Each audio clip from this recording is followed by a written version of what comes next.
Hey everybody, how's it going? This video is a little bit of a random one, but don't go on the internet, don't check the marketplaces, and don't buy random cars you don't need. So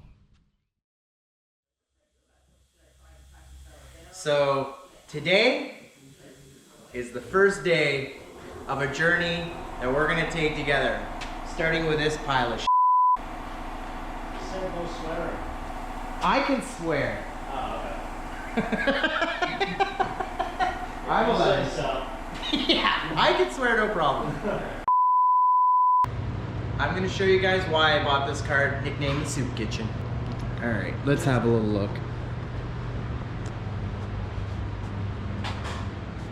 So, body's actually in really good condition on this thing.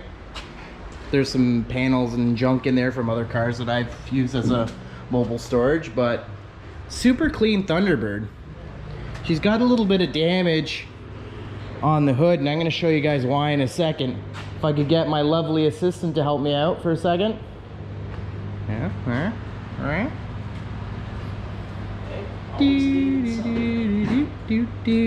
right, lift her up. Let's show the audience what they want to see. Just pull. No, that's not the hood. Yeah. Oh, look at that lovely motor. Check out the custom hood holder. Yeah. You can get that at Walmart. Yeah, here, I'll Yeah, there you go. I'll show you the... You know where it goes. Yeah, I know where it goes. Oh. You gotta get it in the little hole. Get in there. Yeah. Okay. There we go. All right, good.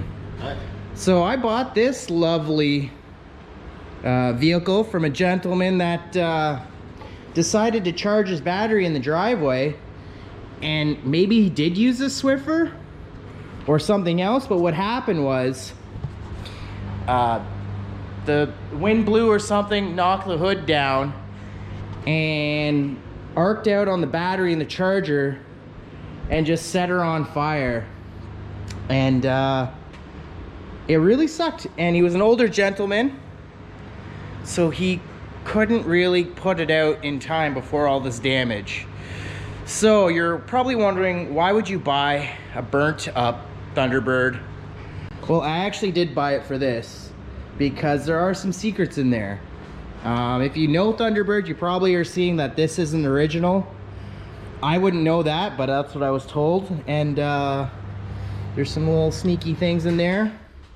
So I do have to dig into this engine because I want to use it for the next project. Engine and transmission, and we're gonna see if she's any good. What kind of damage the fire did to it, if any damage at all. I know there was a little bit of water in the oil pan, which I did drain out already a while ago, but we're gonna see if it did any more damage. So let's rip this son of a bitch out. I actually wasn't going to film too much of this, just a little bit here and there, but I had to show you guys how clean this car is. Check out this underneath the Soup Kitchen here. All right, let me grab a light. You just... Hey, how's your video going up the trip to fucking Kentucky?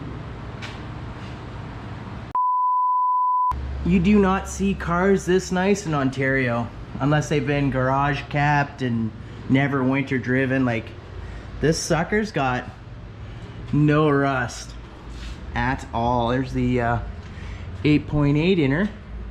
So the things I'm going to be removing is, we're going to do a good inspection on the AOD trans here. Probably take the exhaust off. Well, I'm going to have to take the exhaust off, and we're pulling the motor out from the top. But man, it is clean. Look at that. Look at that. Look at that. Anyway, continue. So probably not going to film too much, like I just said. We're just going to rip that sucker out. All right, as you can see, we've got this burnt turd out of the car. It came out not too bad. I didn't film a lot of it because you guys don't need to see me struggle. And we're going to figure out if I actually bought something that's worthwhile fixing, or did I get hosed.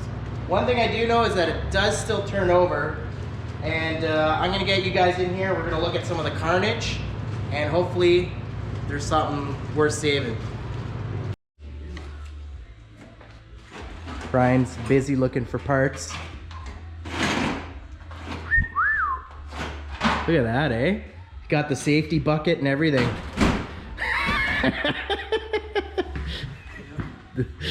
Anyway, so we got a really nice power steering pump. She still turns. So we could probably reuse that. AC still turns. Could sell that, eh? Make a few bucks. What do you think, Ryan? No. No? Oh, don't do that. Alternator. She's stuck. Yeah, the power steering housing looks good too. Yeah, it's has air conditioning. So you can see here's where the distributor was. Water thingy. The throttle body actually melted closed from the heat, which I think was a good thing, because if it melted closed, nothing could get in there. But it's pretty far for stuff to get in. So we're gonna see if there's any damage. I've got her strapped down to the cart here. So next step will be pull the transmission off. This is an AOD transmission, and it still has the kick down lever and stuff, so that's good. It's a fully manual. This is the last year for them in the Thunderbirds. Mustangs, I think, already switched. I don't know, I'm not a Ford guy, but I gotta figure out what kind of heads these are. I was told that they're aftermarket or GT40 heads. I don't know. I don't see like there is like a number stamped right here. It says 5303. But I thought, looking them up, I don't know if they're P heads. I don't know. I'm not a Ford guy. So I think I'll have to take that off. She's not that good. But the lower half of the engine looks really good still. I think there's lots I can still do with this. Obviously, whatever that smog pump, I don't even know what that is. Still good. Still good. So pull that tranny off. Give that to Joe. He can look through it, see if it's still good. I pulled the pan off already. There was a magnet in there full of schmoo. So it definitely needs a rebuild, or I wouldn't put it in a car without rebuilding it. And just start cleaning all this junk off of it.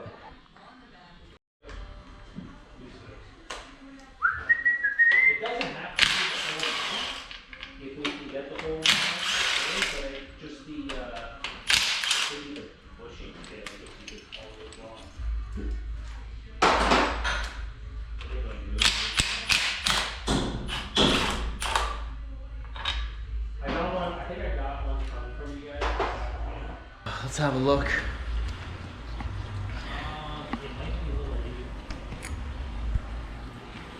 So, pulled the torque converter out, and on these transmissions they have this shaft that typically breaks if you got too much power.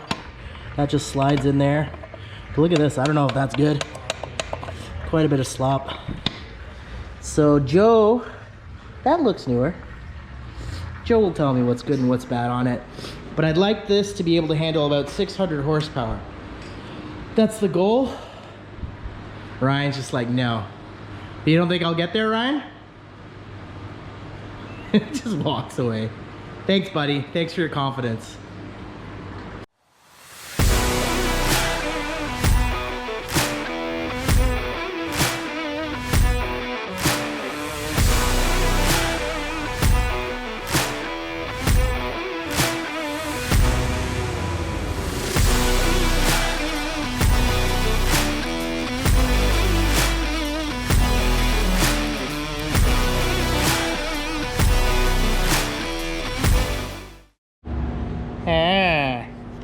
All right, let's have a look.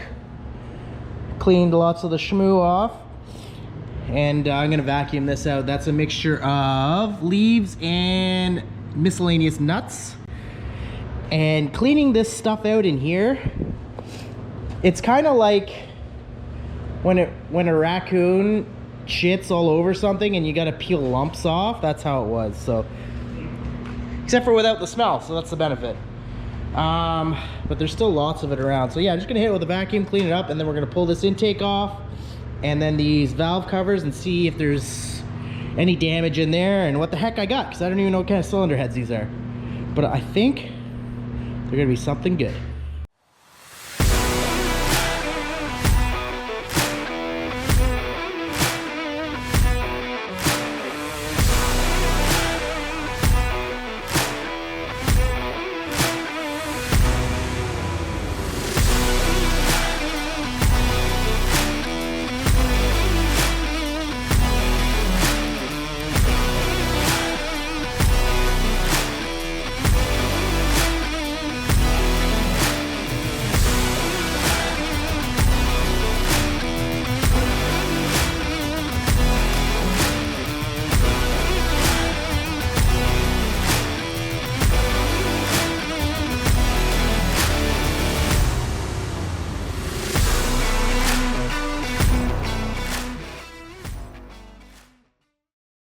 But let's, so Ryan thinks it's gonna be clean under here, judging by the valley, right? What do you think, Ryan? Speak, man. Yeah, he gives a thumbs up. Okay, you gonna help pull this off or what? Come on. Ah, come on. Got Nikki's snap on.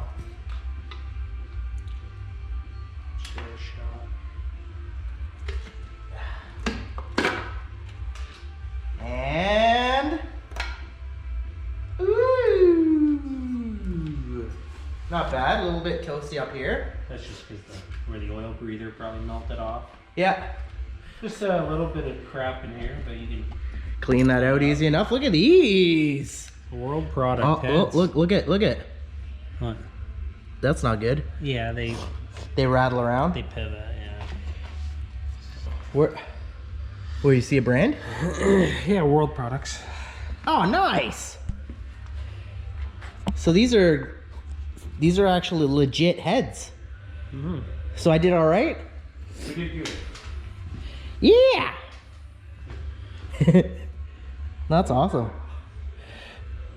So these are supposed to move that much? Well, that's why a lot of people will put like. On top they put a thing? That's why people will put like stud girdles on. That's right. Usually, but like, look at this guy. That's. I don't know. I'm not a dude that knows this stuff. Huh? I think I did okay, huh? yeah. So that's really exciting because you never know when you buy these cars. Like, I bought this on the guy's word that, oh, it's a built motor. So that doesn't look like a Craigslist rebuild, so I'm really happy about that. Yeah, now I just gotta, I'm not gonna do too much more on this right now.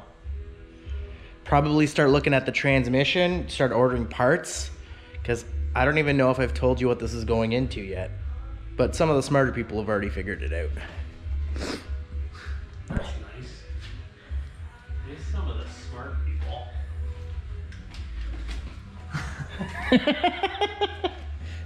Everybody's smart.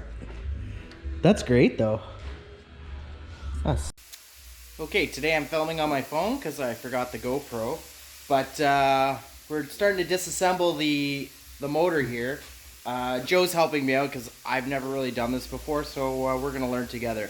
So first what we did was we measured the intake, exhaust and intake lift. What is it, lift, Joe? What do we call it? Yeah, not cam lift, not lobe lift, but what we have for lift at the rocker ratio. So it's got 1/6. So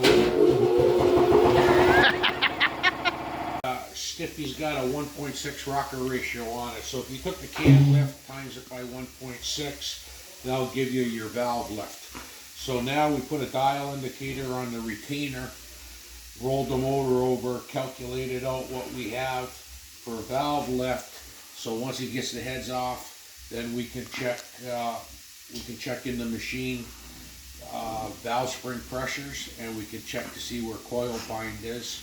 and get to the conclusion why the inner retainers are, the silencers and the springs are broken. Yeah. Yeah. So on these guys, they're all pretty much broken and separated and come apart. I have a working theory of why it is, but we're gonna go through it together and figure it out. Now I got to take these guys off and disassemble it some more. So I pulled all the valve train off, checked everything. They're in the bucket. They got to get clean because there is a bit of surface rust from sitting because there was a little bit of water in the bottom of the motor. So now we're gonna pull the cylinder heads off and see if there's any damage inside from the fire or just carnage in general. And then we're gonna have a closer look at these valve dampeners that are all busted. And give you guys some good shots of those. Good. All right, so we're about ready to pull off the head and see the carnage. If there is any, I hope not. What do you think, Jonas? I think it might have some issues. Oh, I can't get it off. Oh, that's heavy. Oh, that's good. There is crap in the cylinders, though. But I was expecting that. All right, let's go for 2. And obviously, I didn't clear the bench off to put them, so. All right, let's go. 1 for 2, 2 for 2. Oh, man, that's on there good. Good. I think we're good. They're really carboned up, but I could tell it was running rich. So I think we're good. So heads have been starting to tear them down. Joe has the valve spring compressor at the other shop. I got one, so I'm gonna wait on that. But just going through and cleaning them up, getting all the, surfaces good. And on the block as well, I've just cleaned the surfaces, oiled the cylinders just a bit, just to get everything moving smoothly and just getting rid of all the schmoo that was left over just from the fire and sitting and whatever. Because there was a tiny bit of surface rust. But so far, so good. So there's the pile of parts so far. The rockers are all good. Got to get some new head gaskets. They're Felt Pros. Yeah, so it's coming along. Now I'm just going to pull the oil pan and see if there's any rust in the bottom. Because there could be. Because there was water sitting down in there. The center, Yeah. like that. You want to try and be center on the valve. Jeez.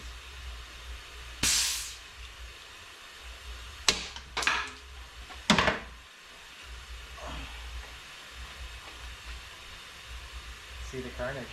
Okay, so all the locks Yeah. and all these put in there. Okay. Okay, you can leave all the valves in there for now if you want. Ooh. That's just shit from the fire, I think, right? Yeah. You can leave them all in there for now. And then when I do a head.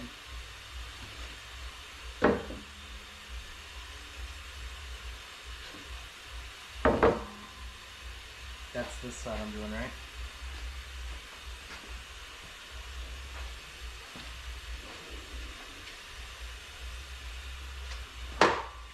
This is the front of it.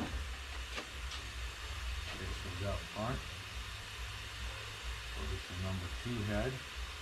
This is number 1. Okay. So when you get all the springs out, put all the valves in the hole. Alright, here we go.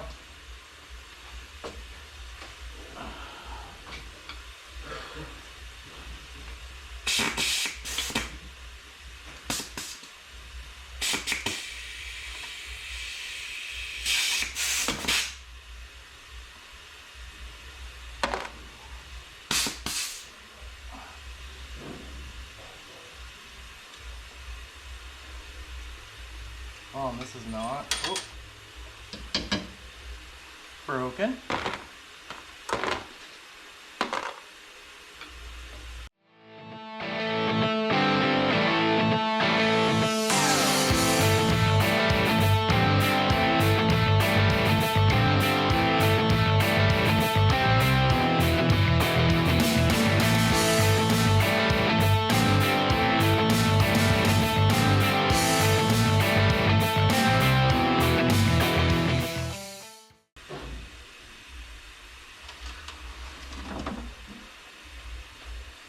you guys in for a closer look.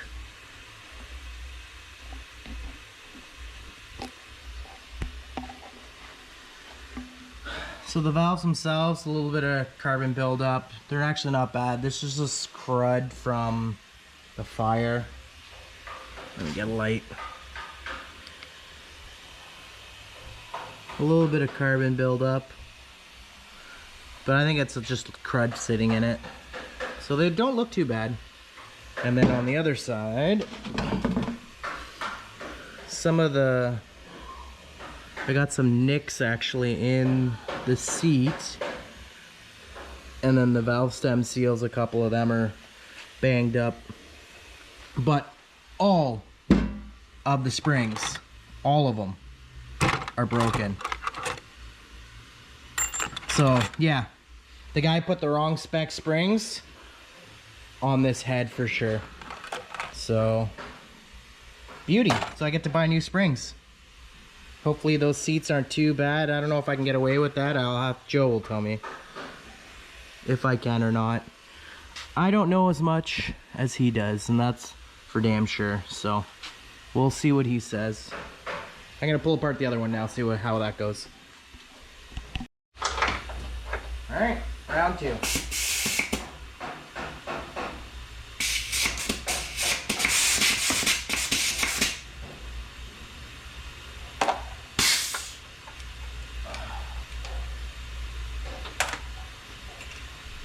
Broken.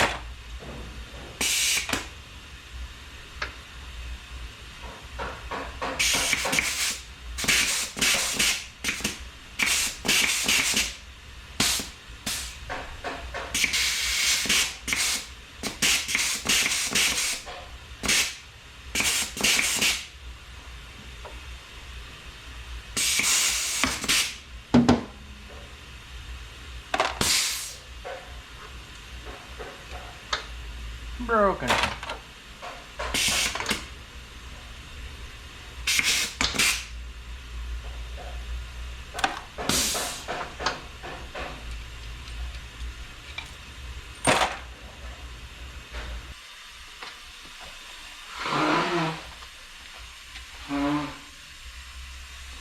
All right, let's have another look. Yeah, there's a little bit of chatter from the spring dampener hitting on the seats. Probably okay. A little damage. Some of the valve stem seals are damaged on this side. And there is a bit of schmoo that I gotta clean out. That's from the fire. But all in all, this looks... I don't see any like nicks in the seats or anything like that. I don't really know what I'm looking at, so I'm gonna get someone who does know to verify, but I think we're good. So change out those springs and put the right ones for the application. So that actually goes to show you that engine builders don't always do the right thing and mistakes are made, because this was built by a shop, not by a guy in his garage. So be forewarned.